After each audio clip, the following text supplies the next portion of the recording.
Here's the Opposition Leader, All Peter Dutton. Australians, I hope they have a great Australia Day tomorrow and an opportunity to spend time with friends and family, and it's a wonderful day that our country celebrates. So I'm sure that many people have got barbecues planned and watching cricket and many other pastimes, and that is a great thing. I also want to obviously mention for those people in North Queensland who are in the eye of the cyclone that will support the government in whatever measure they decide to put in place to give support and the prepositioning of the assets, the ability to respond to incidents, that's critically important. So support both the state government and the federal government in relation to their activities to make sure that they prepare for what looks to be a very significant weather event, either a cyclone or a significant rain event. So our thoughts, our prayers are with those people in North Queensland, far North Queensland at the moment, and we'll see how that plays out over the next couple of days.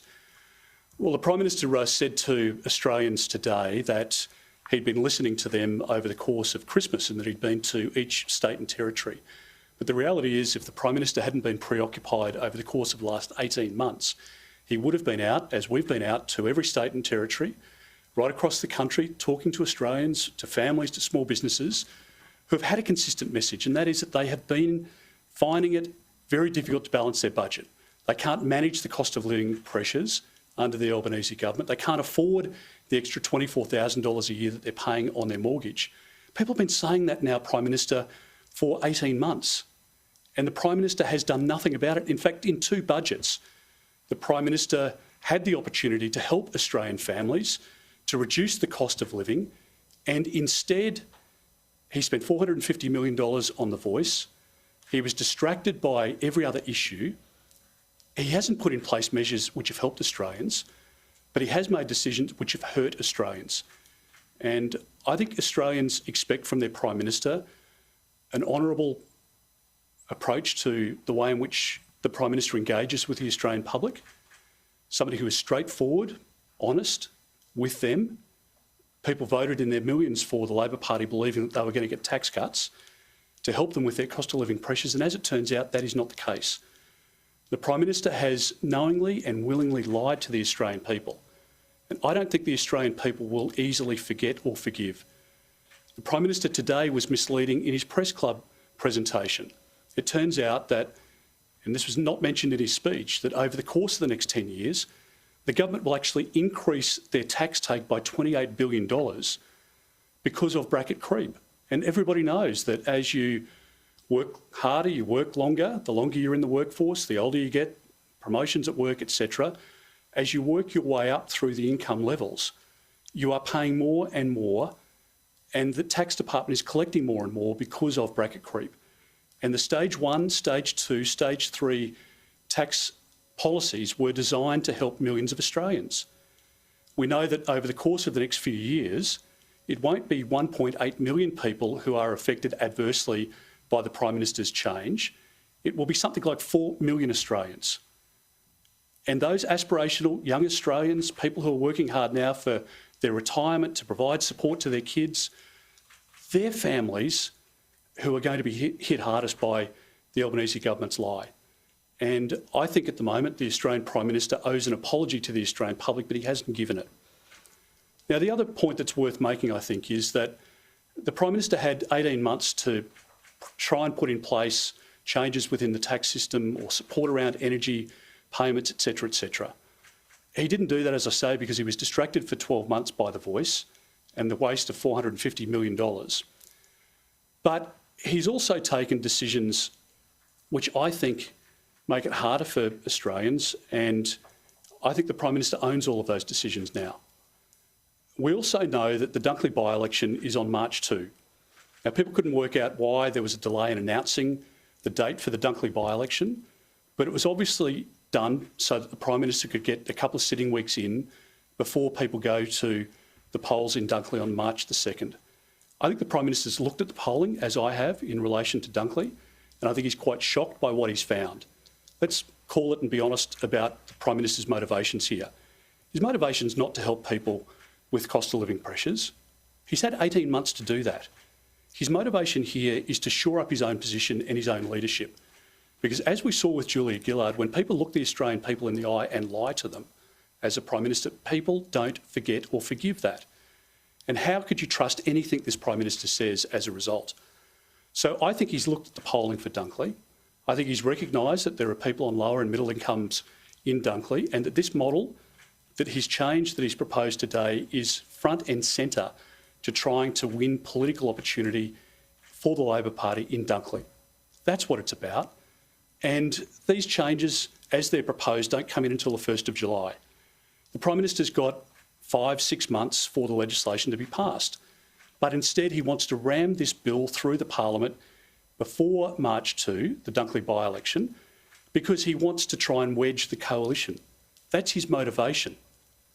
He's been in Parliament 26 years. He is a smart political operator, but he's now also a liar. And the Australian public know that he's not motivated to help them, he's motivated to help himself. And I think the Prime Minister is in all sorts of trouble. I think he's panicked. I think he's worried about his own position as leader within the Labor Party. And as we saw with Julia Gillard, this is a slippery slope, because I think Jim Chalmers and Bill Shorten have set the Prime Minister up for a massive fall. I think his leadership is terminal. And I think if the Prime Minister has a very significant change to make, and that he wants to renege on an election commitment he's taken to the last 2 elections, I think he should call an election and put the change position to the Australian people and let them be a judge of his character, whether he's fit to be Prime Minister of this country, whether they could ever trust him again. And I'd say to the people of Dunkley and to the broader Australian people, if this Prime Minister is prepared to look your neighbour in the eye and lie to him or her, you are next. The Prime Minister has a huge credibility problem. He's trashed his reputation for short-term political gain. I don't think Bill Shorten and Tanya Plibersek and Jim Chalmers and others are going to let the public forget that. And I hope that the Prime Minister can apologise for the lie that he has perpetrated here. But it was obvious today that he's got no intention of doing that.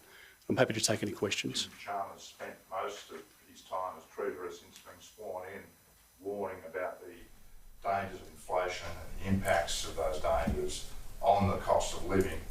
And within a month of inflation seemingly being stabilised, this is announced, and Jim Chalmers is quoting what he always described as the independent Reserve Bank, saying the inflationary impacts will be minimal, if not non-existent, despite all the misgivings expressed by the Governor's predecessor, Mr Lowe.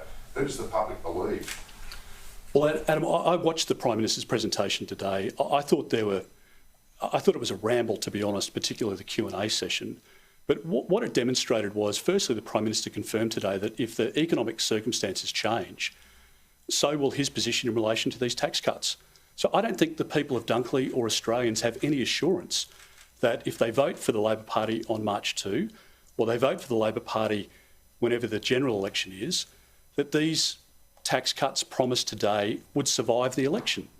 So how do you trust a bloke who's gone to 2 elections telling you that his word is his bond and that he has made a solemn promise to the Australian public, repeated 100 times, and then walk away from it, and without justification? Because, again, as you rightly point out, the representation of Treasury and the Reserve Bank today is not accurate, and it's not complete, and that's why we've got 1,000 questions to ask. There are more questions out of the Prime Minister's speech today than answers, and I think we've got to understand, what does the Prime Minister mean when he says that COVID has an impact? He knew about COVID. He knew about the impacts. He's seen the economic predictions now in 2 budgets.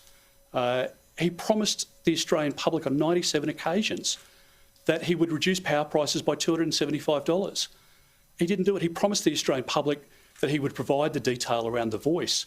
He didn't do it. It was deceptive and tricky. And now he's taken it to the next level, and I think he's destroyed his leadership.